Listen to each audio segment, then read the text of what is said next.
বিসমিল্লাহির রহমানির রহিম। প্রিয় শিক্ষার্থী, সবাইকে স্বাগত। আজকে একটি প্রশ্ন নিয়েছি দশম অধ্যায় থেকে, দূরত্ব উচ্চতার থেকে।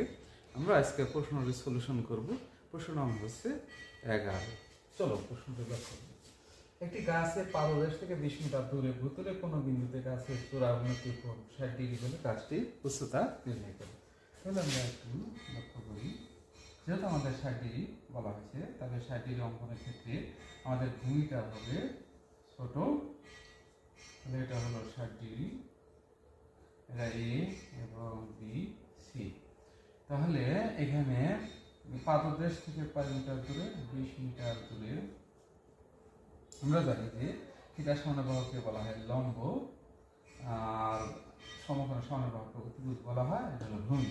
তাহলে আমাদের উচ্চতা বের করতে বলা হয়েছে। উচ্চতা ধরে নিলাম এইচ, ধরি গাছটির উচ্চতা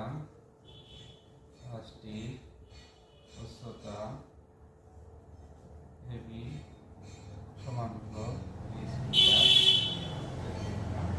এখানে আরো বিসি সমান হলো 20 মিটার। অ্যাঙ্গেল অর্থাৎ কোণ এসিবি সমান হলো 60 ডিগ্রি নিলাম।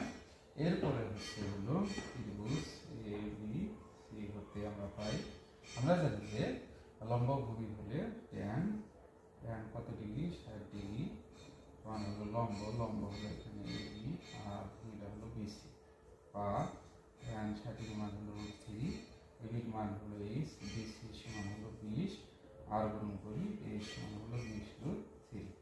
ক্যালকুলেশন করে আমরা দশমিকের পরে দৈর্ঘ্য নিব। আশা করি সকলে বুঝতে পারছি। এটি হলো উত্তর।